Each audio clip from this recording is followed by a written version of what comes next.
Now, more of the MMA Plug with Jordan Kurtz on Mile High Sports. Welcome back to the MMA Plug, presented to you by 98.1 FM, Mile High Sports Radio. I'm your host, Jordan Kurtz. Give me a follow along online at Comments from the Peanut Gallery.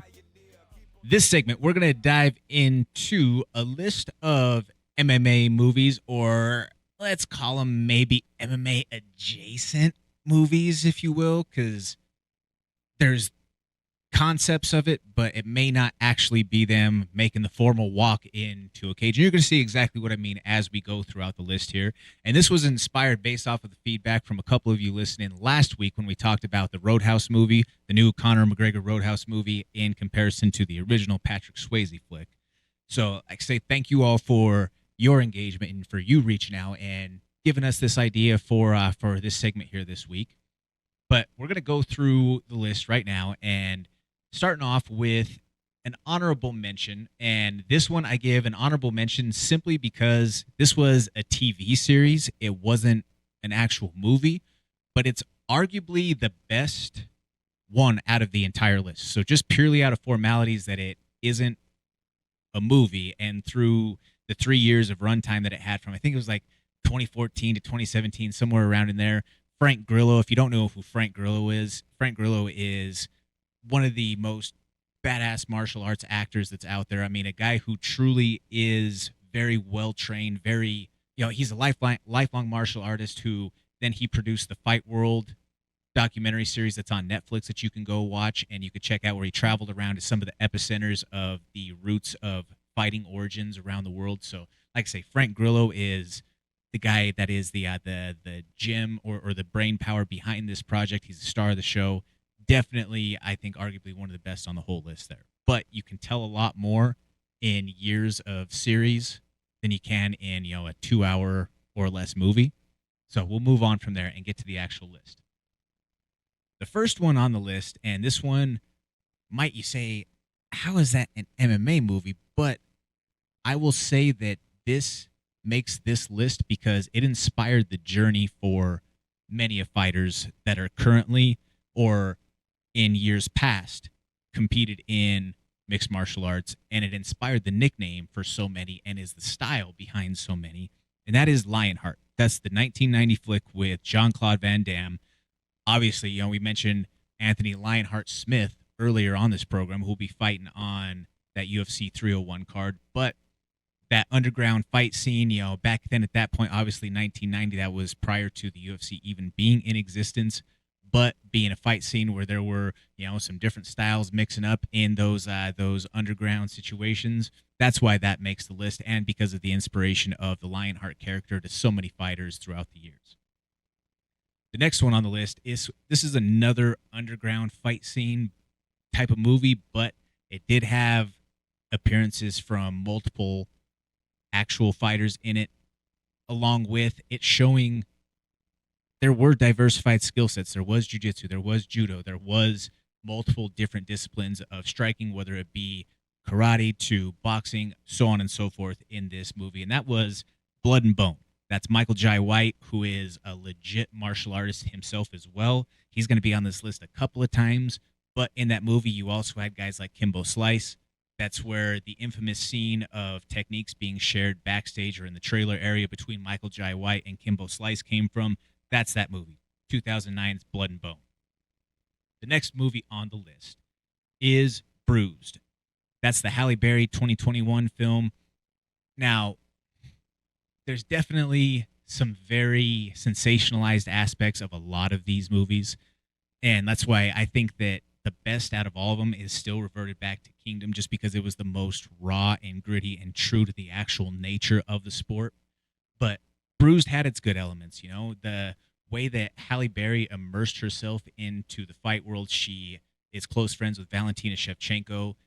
Like I say, put herself in as much of a method position of training and living the life of a fighter and making this movie as you could. So for the effort, for the awareness, and for the growth that it helped propel women's martial arts and the way that it was marketed back then at 2021 and the whole build-up. I remember being at the Toyota Center down in Houston in 2020, shortly before everything shut down, and she was there doing early promotions for it.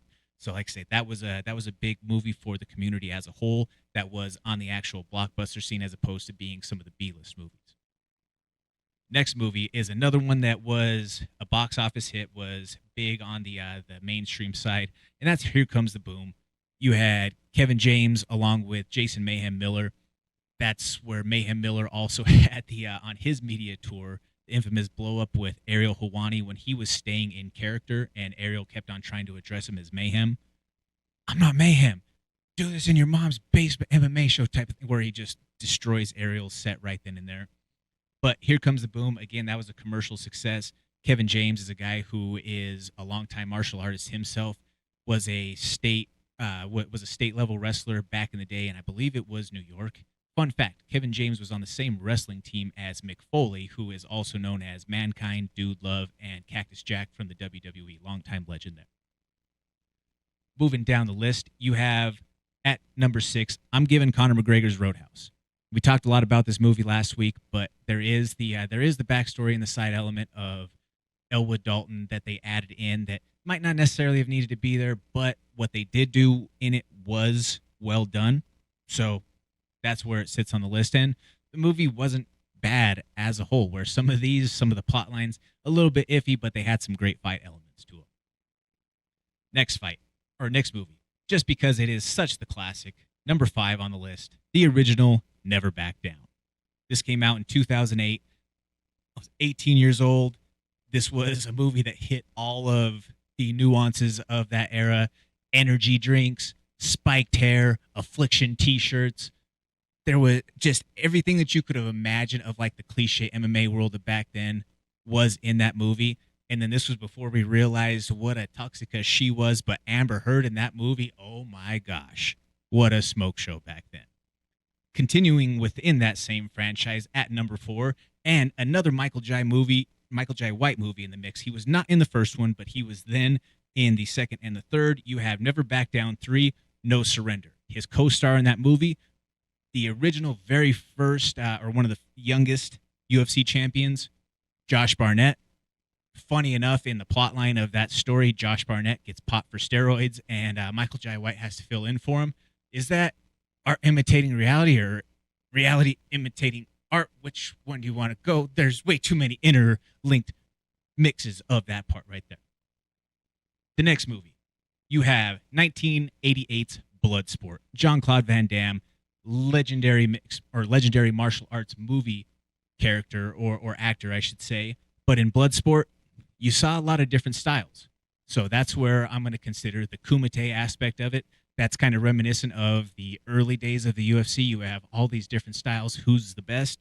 Bloodsport, inspiration to so many different things in the combat sports world. The next one on the list, that takes us back to 1973 for Enter the Dragon.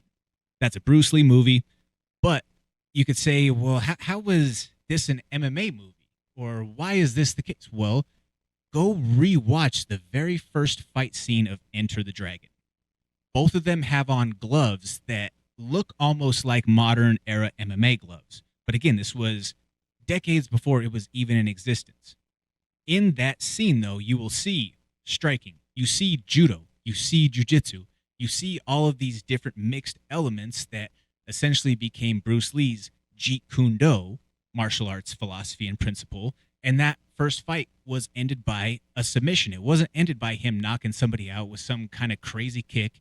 It was ended by a submission. So I consider that to be one of the first displays of mixed martial arts in film right there. And rounding off the list at number 1, and although it's number 1, it does have some holes to it, but I have to give that to 2011's The Warrior. There was the dueling brothers element that presented a compelling storyline, and then you had Tommy Conlon, the Tom Hardy character, who was the returning war veteran, so on and so forth. But what is the biggest miss in that whole movie? There is not a blue chance in hell that you can have a back-to-back day, 2-day MMA tournament. You can't fight 2 days in a row. There's just you can't do it, especially taking the damage that they showed in those fights. There's no way that you could fight back-to-back days. So overall, I put that at the highest on the list just based off of the story, the way that it was told, the cinematography, You had the good guy, bad guy with the two brothers, the dad coming back in the mix, trying to bridge everything together. It was a good movie overall, but there were definitely some sensationalized elements that could never exist in a real fight environment. That wraps up our list right there. What do you guys think? Stick around, though, after the break, folks. We're going to close out the hour by going 3 rounds. This is the MMA Plug presented to you by 98.1 FM, Mile High Sports Radio. Thank you so much for watching. Please hit that like, share, and subscribe button. That helps us continue to produce this original MMA content and bring it for you every single week. Tune in to the MMA Plug on 98.1 FM, Mile High Sports Radio.